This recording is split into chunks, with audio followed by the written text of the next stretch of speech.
정부의 공공기관 2차 지방 이전을 앞두고 지자체들의 유치 경쟁이 치열합니다. 지난 1차 이전 성과를 보면 아쉬운 점들도 많은데요. 국가와 지역 균형 발전을 위해서 어떤 점들을 고려하면 좋을까요? 네, 지난해 대통령직 인수위 지방균형발전특위위원이었던 인하대 이기호 법학전문대학원 명예교수의 이야기 들어보겠습니다. 이 공공기관을 비수도권으로 이전을 해가지고 이 균형 발전을 달성한다. 또 그래서 지방의 인구 유출을 막을 뿐만 아니라 오히려 수도권의 인구를 지방으로 분산시키는, 전체적으로 보면 그 인구 분산이라든가 이런 데는 뭐 어느 정도 성과가 있었다. 문제는 2018년부터는 이전하는 인구보다 다시 수도권으로 올라오는 인구가 훨씬 많아지게 되었다는 거죠. 그래서 이게 인구를 분산시키려는 그것이 그 목적이 달성되었느냐, 뭐 여기는 굉장히 좀 깊이 생각해 봐야 될 것이 있고요. 다만 이제 또 긍정적으로 평가되는 건 이런 겁니다. 그 지역 인재들이 그 한 34% 정도, 2021년의 경우, 재작년이죠. 한 34% 정도가 지역 인재로 충당이 되었다 이러는데, 그건 그 지역에 사는 사람이니까 인구 분산하고는 관계가 없어요.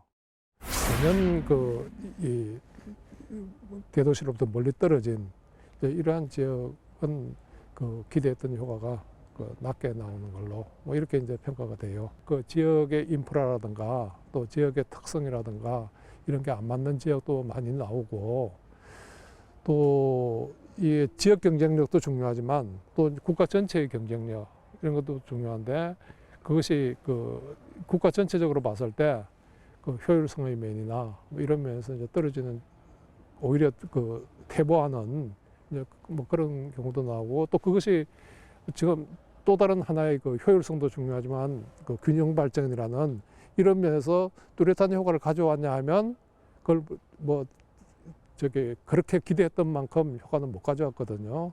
그렇다면 2차 기관 이전을 할 때는 그런 점을 충분히 평가해서 그 신중하게 그 입지를 결정해야 되는 것이 아닌가. 그리고 어떤 기관을 이전할 것이냐 하는 것도 그 2013년부터 이제 본격적으로 이전할 때처럼 무조건 가라 뭐 이런 것보다는 그 관계기관하고 협의를 통해서, 또 그걸 유치하는 지방에서도 우리는 이런 조건을 제시하겠다, 그러면 여기 오면 이런 것이 좋다 하는 그런 근무 환경이라든지 입지 그 여건이라든지 뭐 이런 것을 함께 협의를 해서 그렇게 결정해야 될 사항이 아닌가 이렇게 봅니다.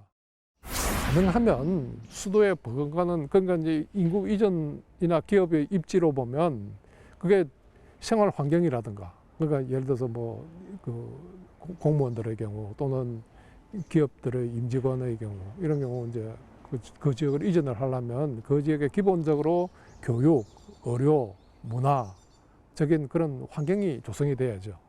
그게 대부분 그런 여건이 이제 갖춰진 게 대도시 주변이죠. 지역에 있는. 그렇다면 그 지역의 중심지로 이전하는 것이 오히려 그 인구 분산 효과라든지 일자리 창출 이런 쪽에 더 효과적이지 않을까.